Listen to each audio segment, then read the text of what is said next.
Kentucky basketball is just a little bit behind the 8 ball when it comes to their 2025 recruiting class, but maybe the recent visit of Boogie Fland will change some things for UK.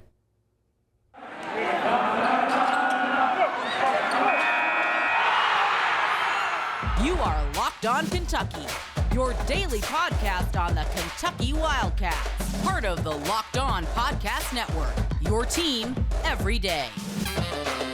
All right, what is going on, Big Blue Nation? Welcome on in to Locked On Kentucky, your daily Kentucky Wildcats podcast. I'm your host, Lance Dawe, writer for Sports Illustrated for various SEC-related things. But on this podcast, we take a dive into all things Kentucky athletics. On today's episode of Locked On Kentucky, going to be taking a look at recent UK prospect Boogie Fland, 5-star combo guard that the Wildcats are really excited about. A lot of big-time schools pursuing Boogie Fland's services. Going to be taking a dive into what he is and his recent visit with UK. Also on today's episode, going to be revisiting the non-con slate. That's right, we're taking a look at it once again. Andy Patton, writer here at Wildcats Today and the host of the Locked On College Basketball Podcast, giving us some insight on what UK's non-con slate looks like, and he's going to rank the most meaningful games from 1 to 13, obviously, in that non-con slate. Thank you so much for making Locked On Kentucky your first listen every single day. This episode is brought to you by FanDuel Sportsbook,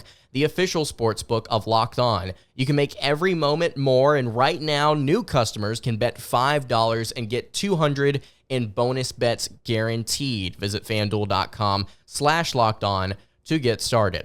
All right, so let's go ahead and get into it. Kentucky basketball has had a recent visit from a 5-star prospect. Now, on today's episode, I am going to give you the insight on what's going on with Boogie Fland, who he's looking at, the scouting report on him. Not a whole lot to take away from his actual visit here, but I've got a bigger topic at hand for you guys about Kentucky basketball needing to pick things up on the recruiting trail. Boogie Fland, I think, could help change things, change the momentum for the Wildcats. So who is Boogie Fland? Well, he is a 5-star combo guard, like I mentioned at the beginning of the show, 6'3", 165 pounds, out of Archbishop Stepinac is where he's from, the high school he's from, in White Plains, New York. Again, this is a 2024 prospect for the Wildcats, so next year's class, number 15 overall in the 2024 cycle. According to 24/7 Sports, according to the composite rankings,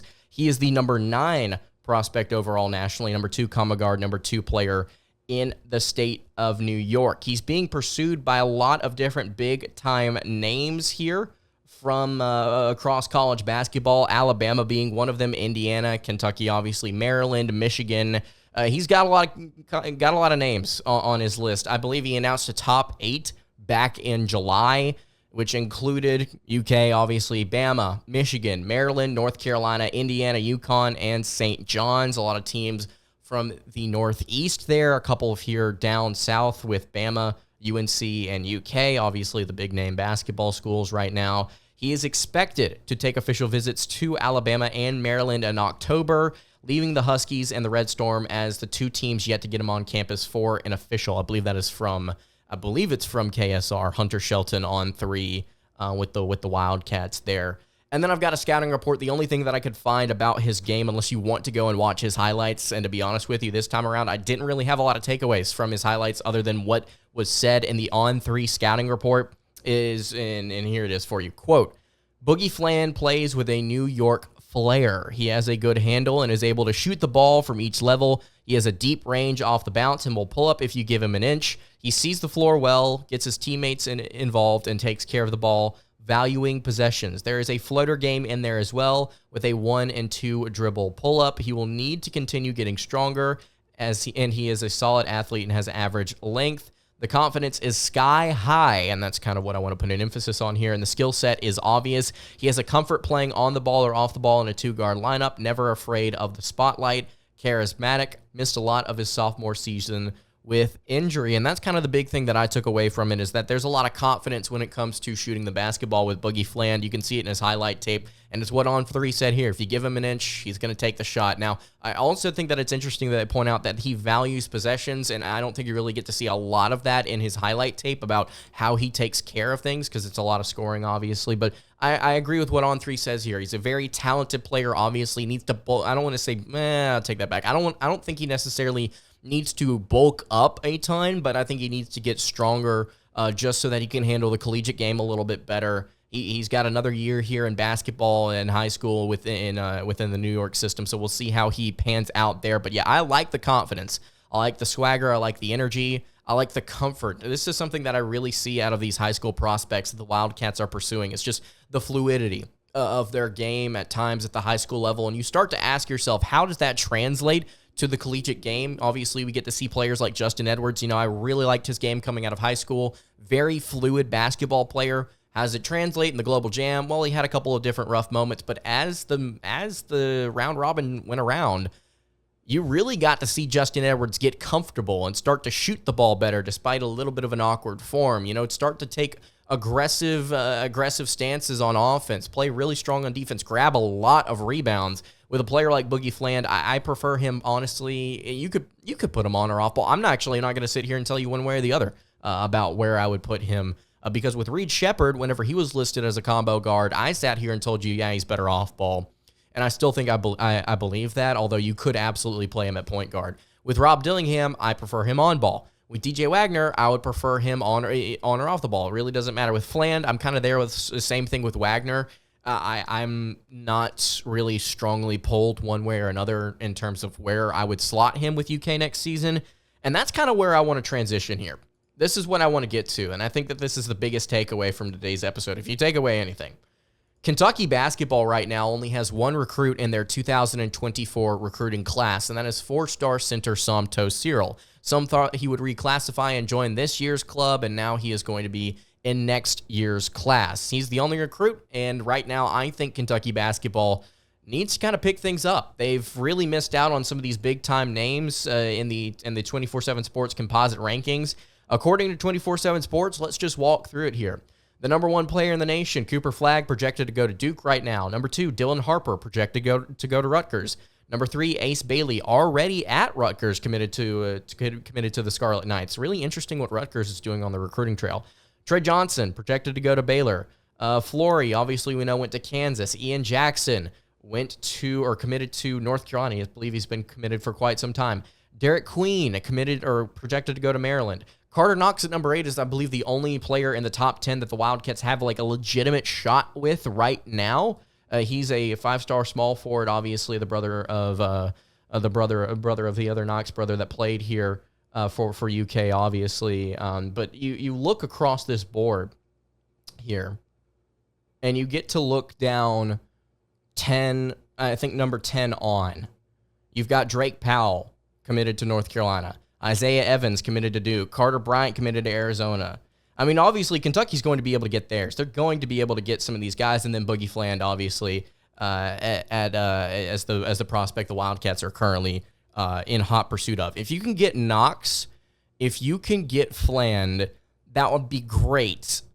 I'm trying to think of what the positions of need are going to be next year for UK, because you look at this roster right now, I think you feel good about either Zvonimir coming and playing a little bit more next season, or I think you feel good about potentially, I think you could see a world where Ugonna Onyenso comes out. Kevin, I'm so sorry. I could not think of Kevin Knox's name. I have no idea why that completely slipped my mind. Carter Knox, the brother of Kevin Knox, and not nearly as tall. But yeah. I think Kentucky right now is in a weird spot with their front court because of what it's going to change into next season. You understand the fact that you're going to lose out on DJ Wagner, maybe on Rob Dillingham. Reed Sheppard, I think, is going to come back. Antonio Reeves is going to be gone. Justin Edwards is probably going to be gone. if you can get Boogie Fland and then you can get Carter Knox to play small forward for you, you've got 2 positions filled out there. But guys, there's Liam McNeely, who I don't think Kentucky's in pursuit of right now. There's Jaden. I'm not even just going to try and pronounce your last name off rip. Kentucky's in pursuit of him. I just don't know. I think it's Quaintance. I believe that's actually maybe how you pronounce his name. But yeah, Kentucky basketball right now just not on top of some of the biggest recruits in the game for the 2024 class. And I don't know what the approach is going to be next season. And it may be one of those things like we've been seeing over the past couple of years where it's like you have a good season, bad postseason. You have a tumultuous offseason, season. You have a tumultuous offseason. What's this season going to look like? And then are you going to have to ride the wave again with another tumultuous offseason where you can't bring in players and can't get things solidified? So I'm just really, really curious to see what that looks like for UK. So if you've got any thoughts on what the class is going to look like for the Wildcats and what they could be doing, what they should be doing, you can leave all of that in the YouTube comments below, or you can hit me on the socials at LockedOnUK.